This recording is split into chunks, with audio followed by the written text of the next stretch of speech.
नमस्कारम। Welcome to my channel Shivanga the way of grace या फिर शिवांगा कृपा का मार्ग। आज का जो वीडियो होने वाला है इसमें हम दो चीज़ों के ऊपर बात करेंगे। पहला कि हम अपने घर में किसी भी भगवान या गुरु किसी भी चीज़ की फोटो क्यों लगाते हैं। फोटो की बात कर रहा हूँ, मूर्ति की बात नहीं कर रहा हूँ। उसके ऊपर अलग बात करेंगे, कभी मूर्तियाँ क्यों बनाई जाती है।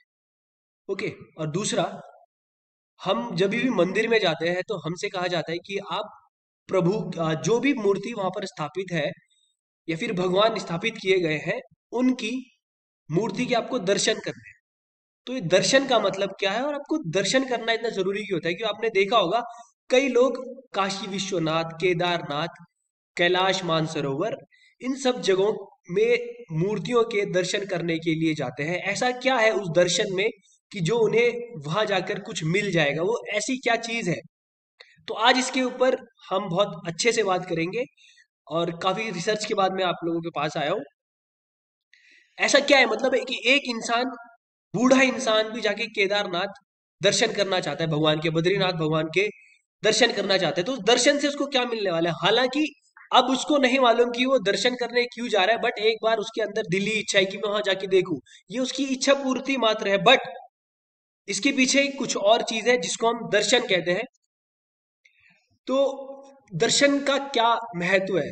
अब मैं अगर आपको बताऊं, आप कभी किसी ज्योतिष या फिर कोई ऐसे लोग जिन पे, अगर आप इंडियन कल्चर की बात करोगे, हिंदू, अगर हिंदू लोगों की बात करोगे, तो किसी के पास आप अगर कोई फोटो लेकर जाते हो किसी बच्चे की, किसी भी इंसान की, तो वो देखकर उस फोटो को देखकर उस इंसान के बारे में सब कुछ बता देता है। या फिर आप, ये मेरे साथ खुद पर्सनली हुआ है। हमारे वहाँ एक पंडित है, उन्होंने देवी को सिद्ध किया है, उन पे देवी आती है। तो आप अगर उनके पास जाओगे, जैसे ही हम गए थे एक बार, तो हमें देखते उन्होंने कुछ बोल दिया था कि आपका तुम्हारा कुछ गुम हो गया है ना। तो फिर उसके बाद उन्होंने सारी बात बताई, हमें फिर बताया कि कहाँ कहाँ तुम्हें मिल सकता है ये। तो ये ऐसा कैसे कर पा रहे हैं ये लोग? दरअसल होता क्या है, हमारे शरीर में मेन जो है, मेन चक्र है, 7 चक्र होते हैं मेन, जिनमें से एक चक्र है आज्ञा चक्र, जो जनरली यहाँ पर आईब्रोज के बीच में स्थापित होता है, ऐसा बताते हैं। तो होता क्या है, आप आज्ञा चक्र का जो काम है, आज्ञा चक्र की मदद से ही आप लोग दुनिया में होने वाली जो चीजें हैं उनको ग्रहण कर पाते हैं। कई बच्चे आपने देखा होगा, एक बार किसी फोटो को देखा, उसे इस फोटो के बारे में हर एक चीज मालूम, पता चल गई, हर हर चीज पता चल गई। और कई ऐसे होते हैं 20 बार 30 बार देखेंगे तभी भी उनको नहीं पता चल पाता है। ऐसा हो क्यों रहा है? क्योंकि जो इंसान एक बार देखकर किसी भी चीज को बहुत समय तक याद कर सकता है, तो इसका मतलब क्या है? उसके अंदर वो चीज फीड हो चुकी है। उसके अंदर वो चीज फीड हो चुकी है। जैसे कि आप जनरली कंप्यूटर लैंग्वेज की बात करोगे, एक रैम और एक रोम नाम की दो चीज होती है। कुछ लोगों से पूछोगे तो बचपन की बात भी उन्हें याद रह चुकी है, लेकिन कुछ लोग भूल जाते हैं, है ना? तो इसका सीधा सीधा रिलेशन है हमारे परसेप्शन से। और परसेप्शन जो होता है, ग्रहणशीलता जो होती है, वो हमारे आज्ञा चक्र में होती है। जिस व्यक्ति का आज्ञा चक्र जितना ज्यादा विकसित होगा, उसी के हिसाब से वह व्यक्ति चीजों को ग्रहण करने में योग्य होगा। तो आपके आज्ञा चक्र से इसका लेने देना।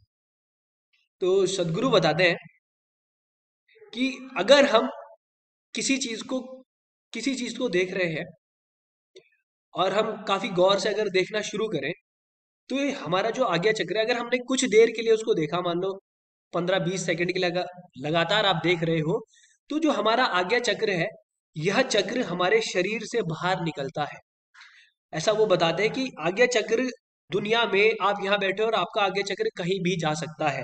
और जिस चीज पर आपका आज्ञा चक्र जाके टकरा गया कुछ समय के लिए, वो उसके साथ कांटेक्ट में आ गया, तो उसके बारे में हर एक चीज आज्ञा चक्र ग्रहण कर लेगा। आपने सुना होगा कि हमारे यहाँ कई कई बड़े बड़े योगी हुए, जिन्होंने यहाँ बैठे बैठे ही मार्स के बारे में बता दिया, कौन से ग्रह में पानी है, कौन से ग्रह में पानी नहीं है। ऐसे कैसे बता दिया उन्होंने बैठे बैठे ही। अभी मैं एक किताब पढ़ रहा था जिसका नाम है आ, कुंडलिनी बाय ओम स्वामी। उन्होंने भी उसमें एक बात करी है कि जिस समय उनको वो कहते हैं जब मेरी कुंडलिनी पूरी एक्टिवेट हो चुकी थी, तो वो कह रहे थे कि मैं वहां बैठा हुआ था, एक जगह पर बैठा, जिस जगह पर वो बैठे थे उनको, सो वो बैठे हुए थे और वो बताते हैं कि वो आंख बंद करके बैठे हुए थे और उन्हें ऐसा फील हो रहा था कि एक मकड़ी उसका जाला बुन रही है और उनको उस चीज की आवाज आ रही थी, मकड़ी के जाले बुनने की, और मकड़ी के हर एक मूवमेंट के बारे में उनको पता चल रहा था। तो कहते हैं जब उन्होंने आंख खोली ना, तो बगल में एक मकड़ी अपना जाल बना रही थी। और वो उसी किताब में ये भी लिखते हैं कि उन्होंने जिस समय वो साधना अपनी कर रहे थे उसके दौरान उन्होंने ये फील किया था कि अर्थ से कुछ लाइट ईयर्स दूर एक और प्लेनेट है जो अर्थ के साइज से या तो 6 टाइम्स बड़ा है या कुछ इस तरीके का। वो कहते हैं कि उसके जब वो अपनी साधना पूरी करने के बाद वापस हिमालय से प्लेन्स में लौटे थे, तो उन्होंने बताया कि उन्हें हाल ही में पता चला है कि यूएसए नासा ने एक वैसे प्लेनेट की खोज करी है। तो ये आपके टोटली आपके ऊपर डिपेंड करता है कि आप अपने सिस्टम को कितना रिसेप्टिव बनाते हो। तो अगर ये रिसेप्टिवनेस जो है हमारी, रिसेप्टिविटी जो है हमारी, या ग्रहणशीलता जो है हमारी, उसको आप बढ़ा सकते हैं। और जनरली अगर आप एक स्टूडेंट हैं तो आप चाहते हैं कि आपकी जो ग्रेस्पिंग पावर है वो बहुत अच्छी हो, जैसे विवेकानंद हुए। विवेकानंद को इसलिए विवेकानंद इसलिए बोला जाता है क्योंकि जो उनका परसेप्शन था वो बहुत ही अलग लेवल का था। इसीलिए हम भी, अगर कई सारे बच्चे ऐसे होते हैं कि पेपर से एक दिन पहले पढ़ना चाहते हैं और उनको याद नहीं हो रही होती चीजें, वो कहते हैं, सोचते हैं कि हमारे पास मैजिकल पावर आ जाए। सो अगर आपको कुछ इस तरीके की चीज करना चाहते हो तो आपका जो आज्ञा चक्र है उसको आपको उसके ऊपर थोड़ा सा काम करना पड़ेगा। ठीक है, उसके ऊपर आपको काम करना पड़ेगा। और कुछ अलग से आप YouTube में कोई वीडियो देख के अपना आज्ञा चक्र किस तरीके से एक्टिवेट करे, ये सारी वीडियो मत देख लेना, क्योंकि वो आपको आपको मतलब वो बेवकूफ बनाएंगे। और साथ ही साथ आप, अगर आपने उनको फॉलो कर लिया, आप बहुत मुश्किल में पड़ने वाले हो, क्योंकि मैं ये सारी चीजें खुद कर चुका हूँ, इसीलिए मैं आपको बता रहा हूँ। ठीक है, अगर आप चाहते हो कि आपके आगे चक्र पर कुछ काम हो, तो आप हमेशा क्या करें, कोई भी चीज, कुछ भी चीज जो भी आपको बहुत प्यारी है या जो जिसको देखना आपको अच्छा लगता है, आप उसे स्टार्टिंग करो, लगातार 1 मिनट, 2 मिनट, 3 मिनट, 10 मिनट ऐसे देखना शुरू करो। सदगुरु हमेशा ये बताते हैं कि आप किसी भी चीज को अगर इतनी देर तक देखना शुरू करोगे ना, अटेंशन अगर आप प्रोवाइड करोगे, तो ये जो आपका आगे चल रहा है ये बाहर निकल कर जाएगा। और अगर आपकी अटेंशन अनवेवरिंग है, मूविंग नहीं है, तो it will go and touch that object and the object will open it self. वो चीज, सब चीज आपके सामने खुलकर आने वाली है। ठीक है, ऐसा मैं 1-2% बार अचीव कर चुका हूं।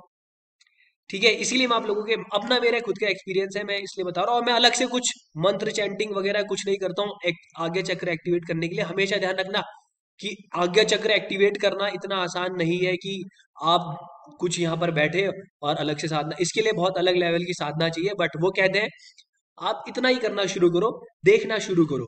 ठीक है, कुछ मंत्रों की मदद से कुछ ऐसा, ये सारी चीजें यूट्यूब पर अवेलेबल जो वीडियोस हैं उनको देखकर तो बिल्कुल फॉलो मत करना, कुछ आप अपने साथ ही उल्टा कर बैठोगे। और फिर जो डॉक्टर जिनके पास तुम जाओगे, उन डॉक्टर्स को पता भी नहीं चलेगा कि तुम्हारे साथ हो क्या रहा है। ओके, तो आप बस इतना कर सकते हो, आप किसी भी चीज को देखना शुरू करो, देखना शुरू करो। और आपकी जो अटेंशन है, मतलब आप देखते रहो, आपके दिमाग में कुछ भी चल रहा है उससे कोई फर्क नहीं पड़ता, क्योंकि Ajna chakra will move out itself as Sadhguru says. ठीक है, मैं उनका उदाहरण इसलिए ले रहा हूँ क्योंकि उनके बारे में पूरी दुनिया जानते हैं, व्हाट ही हैज डन। और अगर आपको नहीं पता कि व्हाट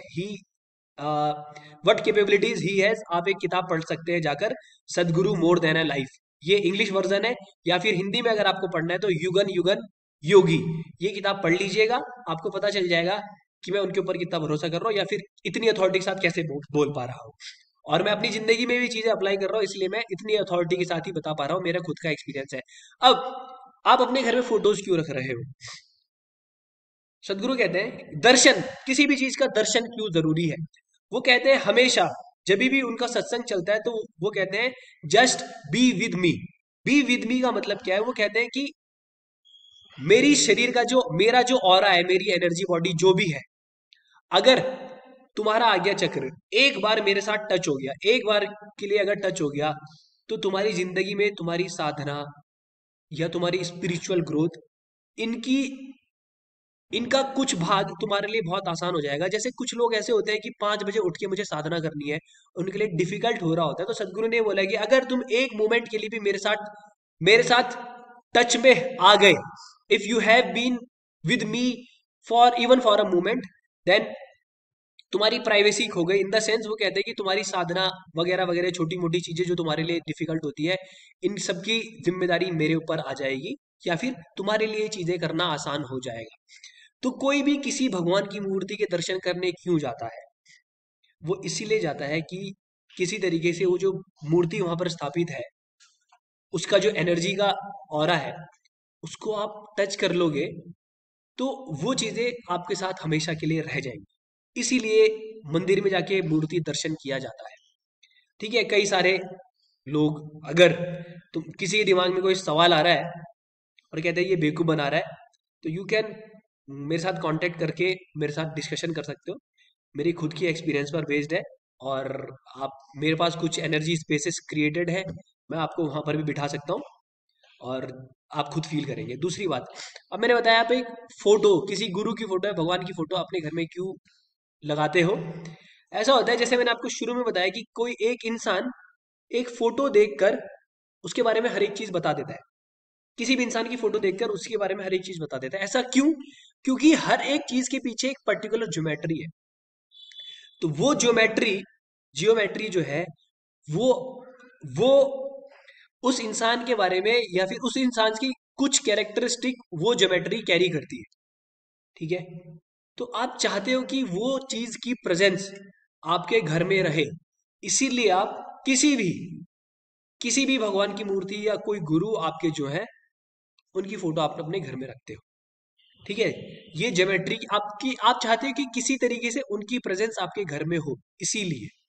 जैसे कि ध्यान लिंगम की फोटो अगर आप लगाना चाहते हैं तो देते हैं, ईशा योगा सेंटर से अगर आप कोई साधना करेंगे तो आपको ध्यान लिंगम की फोटो देंगे, आदि योगी की फोटो देंगे।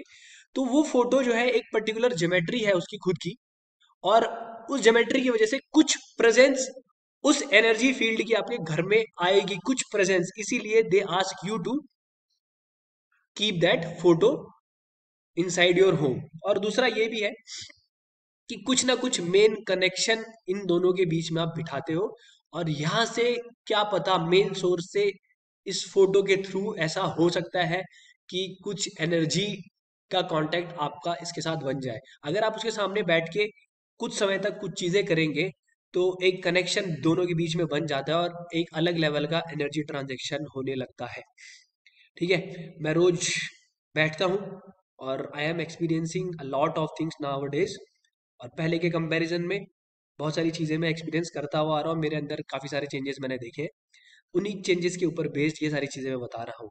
और अगर आपको किसी अपने परसेप्शन के ऊपर काम करना है, तो सदगुरु ने हमेशा ये बोला है कि आप किसी भी चीज़ को देखना शुरू करो, ऐसे नहीं कि पूरी आंखें ही गड़ा दी, अनवेवरिंग अटेंशन, और बिल्कुल प्यार से देखना है, कि ऐसे बिल्कुल कंसंट्रेट करके फोकस्ड हो गया ऐसे नहीं देखना, यहाँ दर्द होने लग जाएगा। आराम से बिल्कुल देखना है, unwavering attention. He always says if you pay unwavering attention to anything in the world, in the universe, it will open it will open up itself.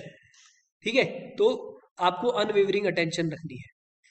बाकी और वीडियो में मंदिर का क्या कॉन्सेप्ट है और मूर्तियों का क्या कॉन्सेप्ट है, उसके बारे में हम बात करेंगे। बहुत सारी गलत भ्रांतियां आपके दिमाग में है, उनको बहुत अच्छे से दूर किया जाएगा। जो लोग हमारे दिमाग में फैलाते हैं कि तुम तो मूर्ति पूजन करते हो, उनके उनके लिए भी मेरे पास मतलब एक अलग से पूरी वीडियो में मैं आपको बताऊंगा, उनकी बातों का जवाब है। और आप कभी भी किसी अच्छे एनर्जी स्पेस में गए होंगे तो आपने वहाँ की एनर्जीज फील करी होंगी। कोई लोग केदारनाथ जाते हैं तो कहते हैं भाई, जितनी ट्रेवल में मुझे थकान लगी थी, जैसे ही मैं केदारनाथ मंदिर के टेम्पल के अंदर घुसा, मेरी सारी थकान खत्म हो गई। ऐसा क्यों हो रहा है? ऐसा क्यों हो रहा है, इसके बारे में वो लोग तो नहीं बता पाएंगे जो कहते हैं कि तुम लोग मूर्ति पूजन करते हो, ये गलत है।